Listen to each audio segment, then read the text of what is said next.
If you struggle to say no to people, it might be a sign that you're struggling with having healthy boundaries. So watch this video. Today, Nicole and I are going to talk about the different types of boundaries you can have in your life, signs that you might need to strengthen your boundaries, and give you some tips. But if you want to skip straight to the good stuff, go to selfcaretips.org/free guide. That's where we put down all sorts of great information about how to practice self-care. We are inspired by our therapy dog, Benji, when we write it, so it's playful and fun. And once you download that free guide, you'll be able to get his weekly self-care tip, which is the best part of what we do. No, counseling is the best part of what we do, but those Benji self-care tips are pretty amazing. So hi, good morning, Nicole. Hey, how you doing? I'm pretty good. Just, stumbling over my words, whatever, it's Monday. Oh, it's all good. I totally agree with the Benji. I enjoy every Monday opening my email and finding what Benji is telling me to do this week. So right. He's just like so curious and playful, and it feels easier to do self-care when Benji's telling us to do it. Yes. How can you say no to that face? Right, you can't. It's impossible. Which leads us into what we're going to talk to about today. Oh dear. Do I need to strengthen my boundaries with Benji? Only if you feel like there's something that's telling you that you should. No, he deserves the world. It's okay. He's sitting next to me. That's why I was looking at.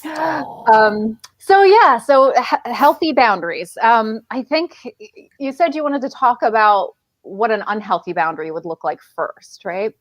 Yeah. I think that it's important, to recognize where you might have some unhealthy boundaries, because we can't fix them if we don't know where they are, right? And some people, when you hear, I'm holding my boundaries, well, what does that mean? Yeah. I think it's important to kind of set that ground for us before we go into how to have healthy boundaries. Yeah. The piece that I always struggle with these sort of vague phrases like holding my boundaries or even just setting healthy boundaries is like, what do I actually do? What to say, what to do, and I will follow your instructions, but I need it to be a little bit more concrete.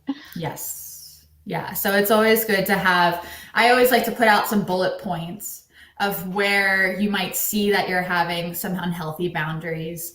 The first one really being that you're having resentment after saying yes to something, right? So if you, like at work, your boss tells you about all these different things and you say yes to all of them, and then you walk away and you're like, frustrated. Can't anyone else do this? Or right. Yeah. Having a lot of those. Yes. Right. Am I the only one who's able to do all this stuff? That's a sign that you might be kind of towing your boundary or stepping over the boundary. And that's a good work boundary, right? Being able to say no if you feel like your caseload is too full or you have too many projects to work on. Those are like one big thing. Also, if you are having issues saying no, and that kind of goes along with having the resentment, but also the fact that if, let's say, somebody like a friend or a family member is asking you to go someplace that you don't feel comfortable going, or there's going to be someone there that you're having some problems with, or you're in a moment where it's bringing up memories of trauma and distress, anxiety, those kinds of things, then that might be a time to say no. But sometimes we feel like we can't say no due to whoever's asking us, or feeling like it's the right thing to do. This is what I should do.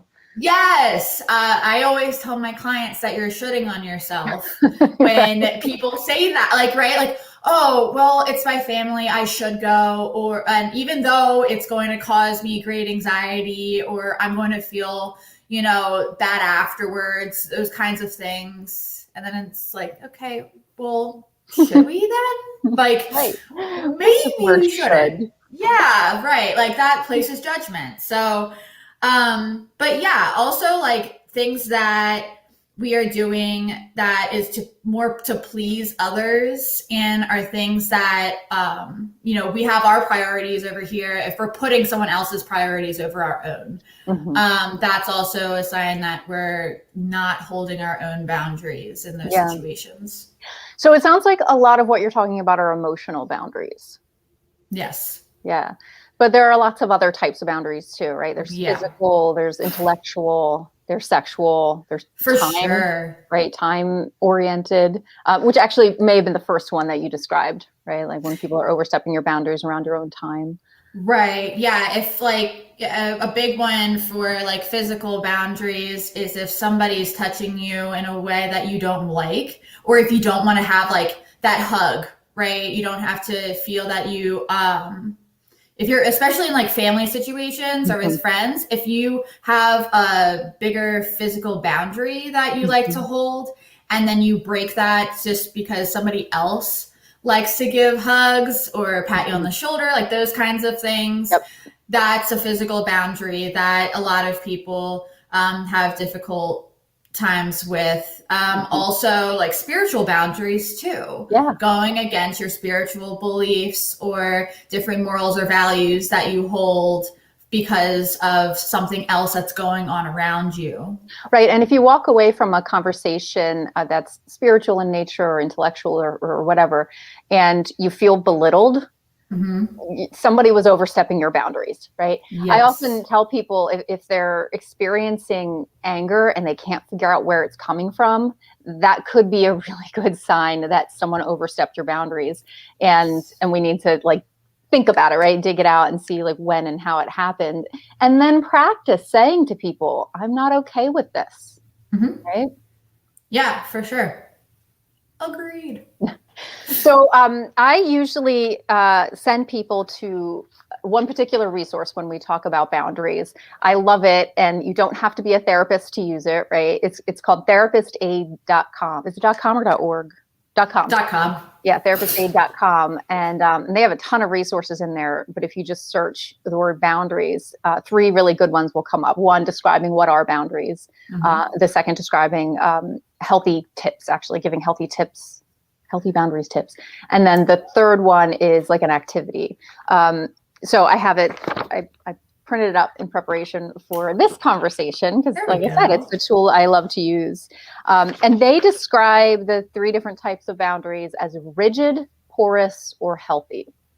So a rigid boundary is so tight that you rarely open up to someone. You rarely enjoy intimacy with other people. And when I say intimacy, I'm not just talking about sexual intimacy, but emotional, all the levels of closeness that you can have with a person. But if your boundaries are so rigid, so tight that you don't share with people, you don't talk about your own thoughts, feelings, interests, then you have this tight, rigid boundary, and that is not healthy because we are social creatures, us humans. Do I say this in every single video?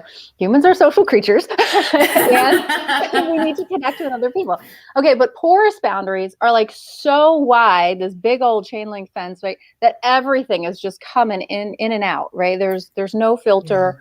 You're oversharing things about yourself or over yesing people, right?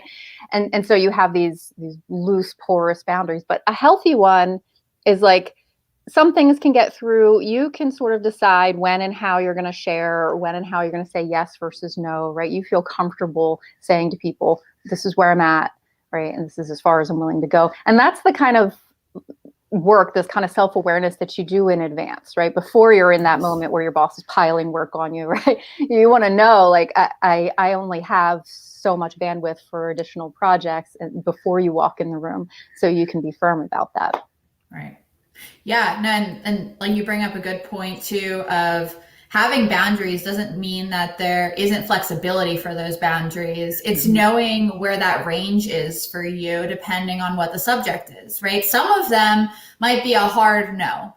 It makes me kind of think of like when you're dating and you have like different criteria, right? So these are the things I'm willing to compromise about. Here are the things that are like a hard, like pass, hard no. Here are the things that I'm definitely cool with. So having that middle column of, okay, if let's say it's in this situation or like this kind of event, I'm cool with going. Or if it's, you know, I have like a couple of hours in my day that I could bring on another project, but it has to be a specific type for work. Right. Those kinds of things can have a little bit more flexibility. Yeah. And the first thing that pops into my mind is like, well, what if people don't have that kind of relationship with a boss or a supervisor, right? What if they feel afraid to say no? And so in a moment like that, like we don't give advice, right? That's not our jobs as therapists. But I would definitely want to like really dig into that and figure out like, is this the right supervisor and the right job for you if you don't have the kind of freedom and autonomy to be able to hold to your boundaries? Oh, yeah. And I've heard of countless times where the culture of a particular job or company has such high like rates of burnout and those kinds of things, and it's because boundaries are so poor. Right. The like, you know, everybody who works there doesn't feel like they have that autonomy or that ability to say no. Mm-hmm. And then they end up feeling so run down. And we've talked about having times where you're having fatigue from your job, and Mm-hmm. that's another way of saying that your boundaries are being pushed beyond their limits. Mm-hmm. And taking into account what that's doing, not only for your mental and physical health, but also if it's the right place for you. Yeah. Yeah. Or the right relationship for you, the right friendship for Right. you, or so on. But not to say you should cut and run if the boundaries are not yet healthy, right? There's ways to repair these things. Communication, knowing your values, being assertive, being self-aware, all of that will help you set better boundaries. Yeah. And of course, when there's times where it feels like boundaries aren't exactly going too well, coming to us or talking to a licensed professional or even friends and family that have been through a similar situation can give you ideas about like what kind of boundaries to keep in those situations. Yeah. And what you just said reminded me of how, as I was doing some research recently around animal assisted therapy, I was interviewing different experts around the country, and every single one of them said animal assisted therapy is great for folks who need help with their boundaries, right? Because animals they might overstep your boundaries, or if you overstep an animal's boundaries, they will let you know. Yes. Right? If the dog is licking your face and you don't like it, you've got to assert your boundaries with the dog, right? If you run up to a horse and spook him or her, like they're going to run away. You've overstepped their boundaries. It's interesting to think about this in the context of, look at my face. I'm like, I love animals. You're so excited. Yes. Let's talk about this. No, let's actually move on because I think we're out of time. But yeah, if you like this video, go ahead and share it. Don't forget to go to selfcaretips.org/free guide and learn what Benji has to say about how best to take care of yourself. And we will see you next week. See ya.